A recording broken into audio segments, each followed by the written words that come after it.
Tony and I met about 15 years ago, and we immediately hit it off, even though we have very different personalities. Um, and if you want to relate to shuffleboard, we also had very different styles of play. We really hit it off. We traveled quite a bit together. We roomed quite a bit together. Um, we talked to each other constantly on the phone. Our first encounter on shuffleboard playing together was in 2008, and Tony and I decided to play doubles together. Well, boy, I did not know what I was in store for. Um, he's wound so tight. He was wound so tight, and I'm so laid back. There were several matches we butted heads. Anyway, we went on to win that doubles. First time playing together at Southwest Open in 2008. He went on a winning spree. I know that he won Reno with Kelly right after that and went on to win a bunch of doubles. The next encounter we had on the board is in 2013. We had a big one. We played the finals of the NASC tournament, North American Shuffleboard Championships. And Tony and I got together on Friday morning when we first rolled into town about 10 or 11 o'clock in the morning. We proceeded to play through the night. They shut the bar down.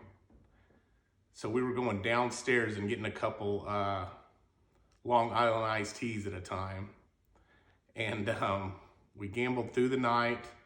I won the last session, and he picked up a chair like he was gonna throw it, and he set it back down, and he got right in my face and said that he would never settle for second best. Yelled it. I had to wipe his saliva off my face. Of course, I let it slide. I knew Tony at that point. And he wanted to play again, and I said, we can't. The draft starts in less than an hour. We have to draft our teams. He said, no, we're gonna play again. I said, Tony, we have plenty of time to play side games. But I'm gonna go shower and get down here and get ready for the six man. So I don't think either one of us did very well in the six man after playing for 20 something, maybe 30 hours straight of side games. So yeah, I don't think we did well in the six man. Singles came around and we caught ourselves playing in the finals of that, which was wonderful. We'd gotten to be very close on a personal level, and win or lose, we were gonna be happy for each other to be in that position. Looking back, I'm very happy that it turned out the way that it did.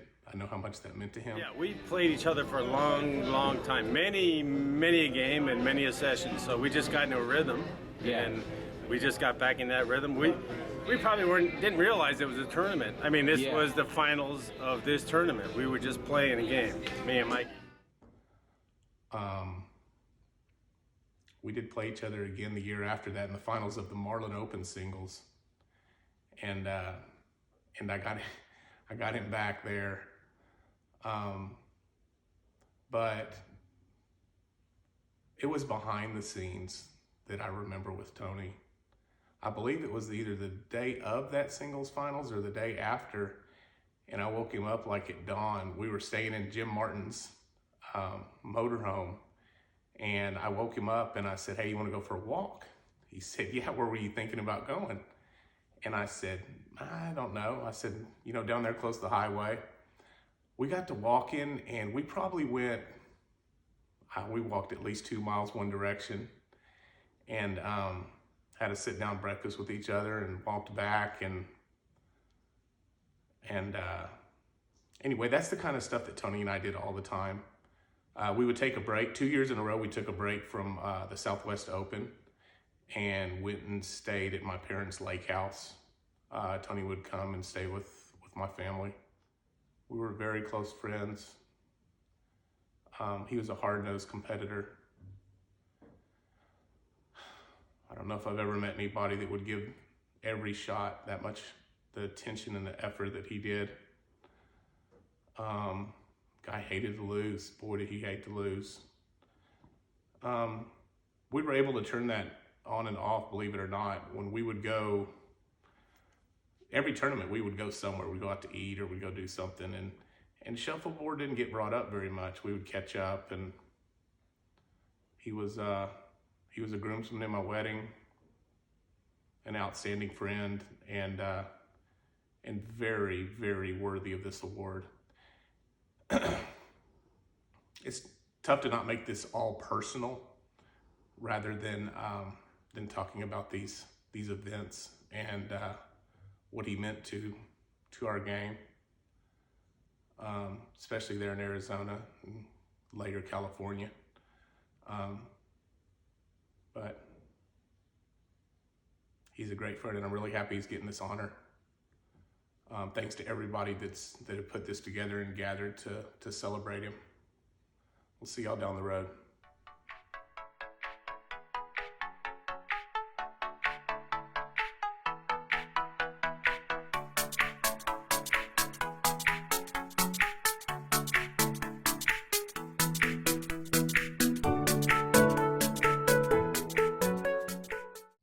So Dennis, what did you say about Tony Appel? Oh, how up at the American Legion, just picked the whole board up and smashed it. So you're saying he was pretty strong? Pretty strong, Yeah, real strong. real strong. So you think he could help us out with this board over here a little bit? On that one, it would loosen it up like you could adjust it, you know? Right, so we need Tony. Is that what you're saying? Yes. That is You loved exactly. Tony though, didn't you? Yes, I did. Yes, you did.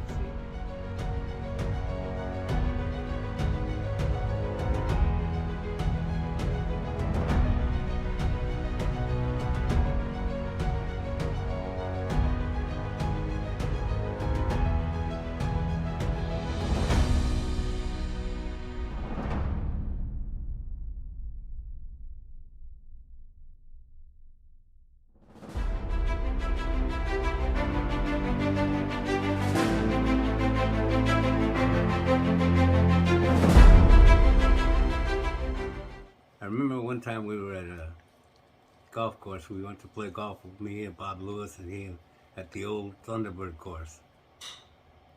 And we got up to the first tee, and sure as hell, Tony yelled out to Bob, he says, $5 for the longest drive. I said, okay.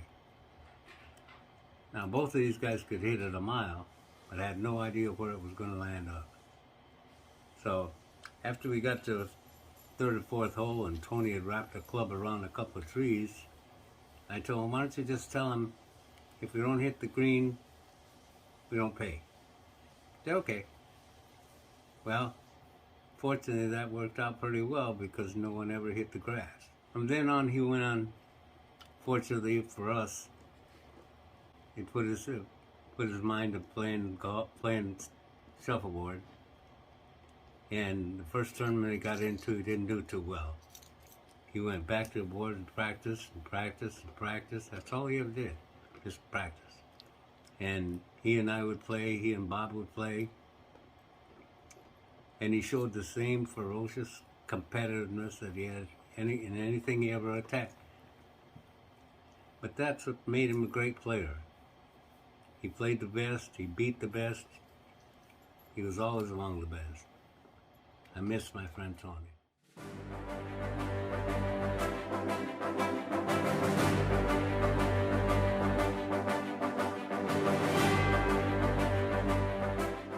Hi everyone. Congrats to the Arizona Shuffleboard Hall of Fame for inducting Tony Appel. Long overdue. I never played with him on a pro level, but whenever I did play him, he was tough and I always learned a lot. How about you, Dan? I learned how far he could throw a bar stool. And that was really only because he demanded so much of himself and his partners. Tony was one of the great players, one of the best players I've ever played for sure. When he moved to California, I found out just how tough he was and how challenging it was to play him, and I learned a lot playing against him. Great player, became a dominant player throughout the country, and well deserving of the Arizona Shuffleboard Hall of Fame.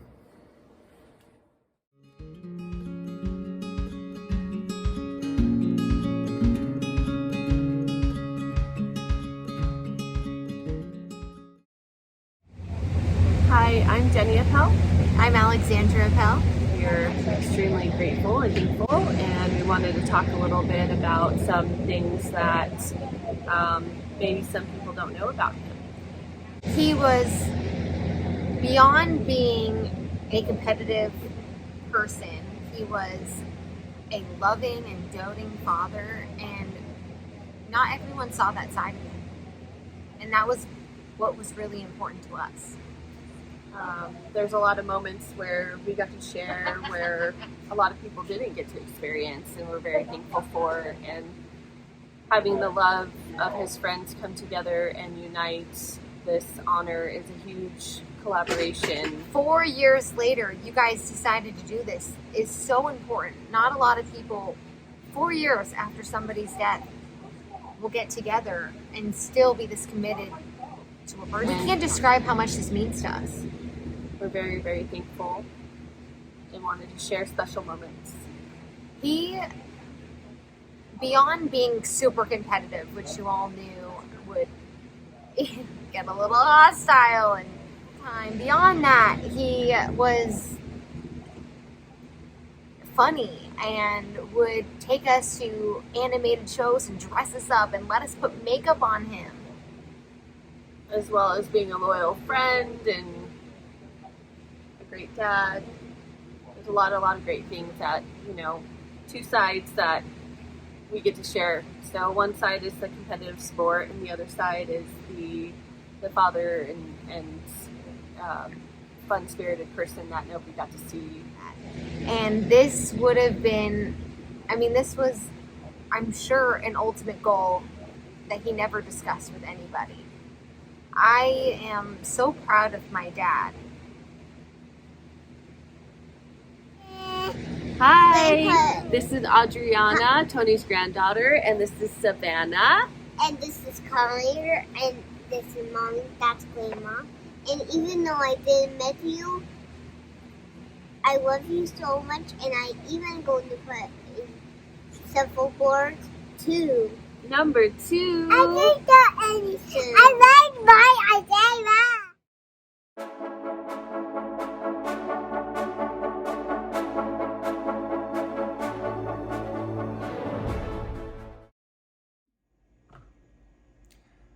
I first met Tony around 2008, 2009, about the time that him and Wendell were winning that Arizona tournament every year. Lost to them more than once.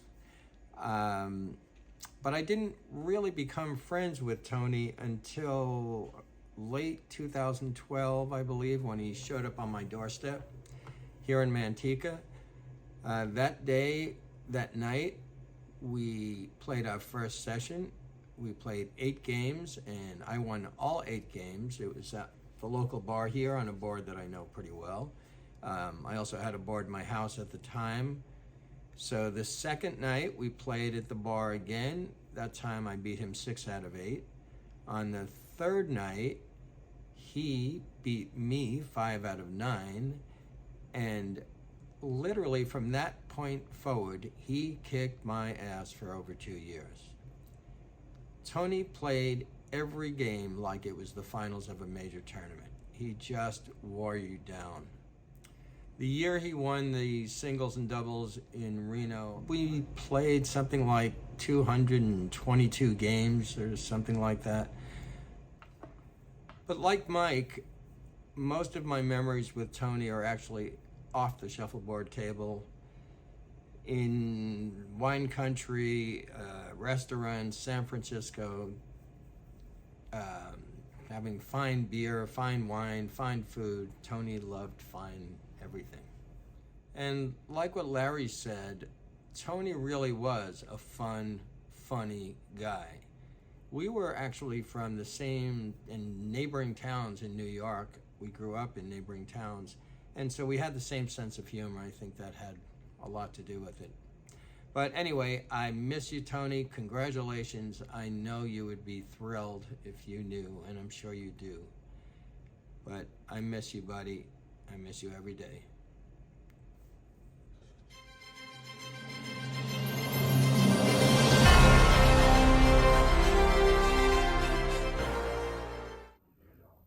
My first introduction to Tony Appel's winning attitude was on a Bring Team event, PCSA, Shuffleboard Extravaganza. This was back in 1990, brand new to the game.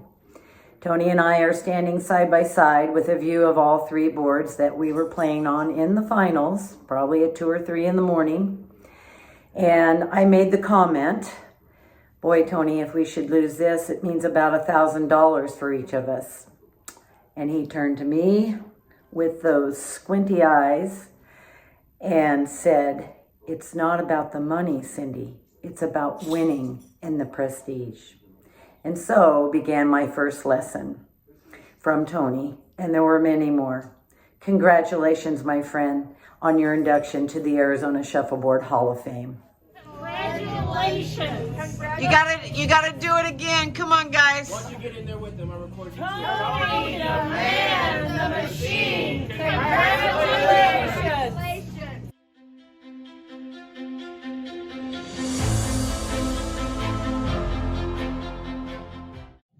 I first met Tony about 30 years ago.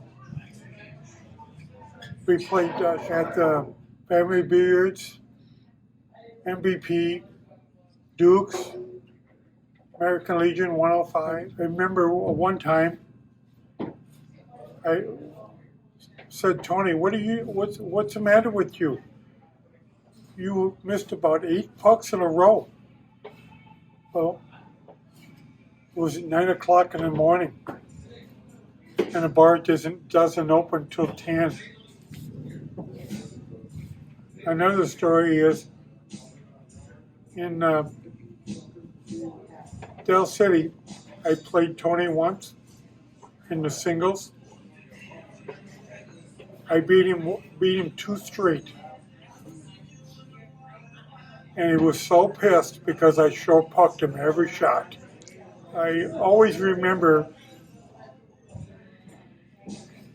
we were partners a lot of years, and we won between Vegas, Arizona, and California 12 tournaments. That's a pretty good accomplishment. And I saw him up in Reno win the doubles and singles, not the same year, but I was there, and you couldn't talk to him. He was pretty good. Congratulations, Tony, to being inducted to the Arizona Shuffleboard Hall of Fame.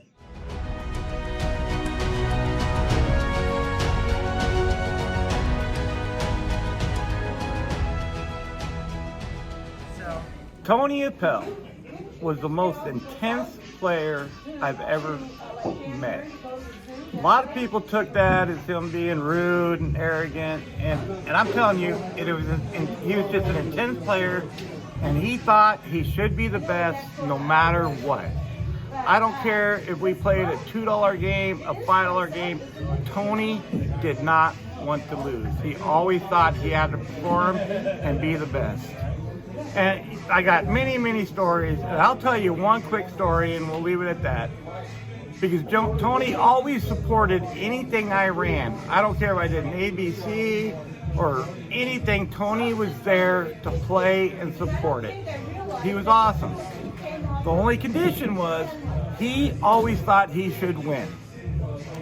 And I'll explain why.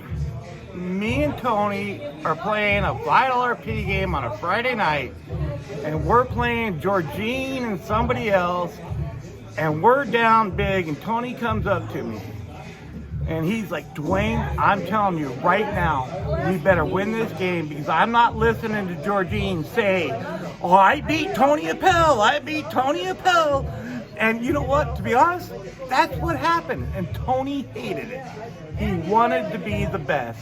And I'll tell you what, as far as Arizona, and pretty much cross country, Tony was one of the best.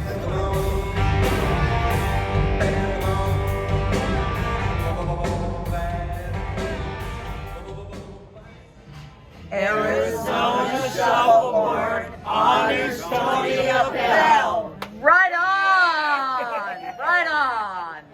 I need to do what I need to do and do it right now. Not tomorrow, not the next day. There's no theorizing or anything like that. It's fucking doing it. Okay, all right, that's great.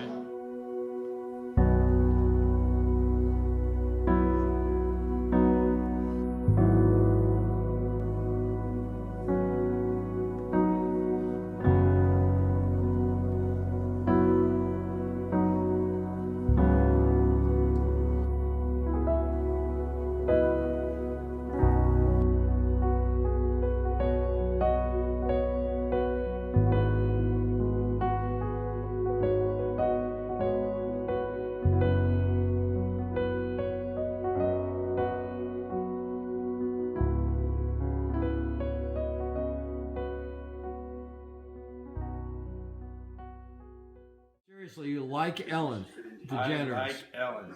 You think she's a? What do you like about her? Cool chick.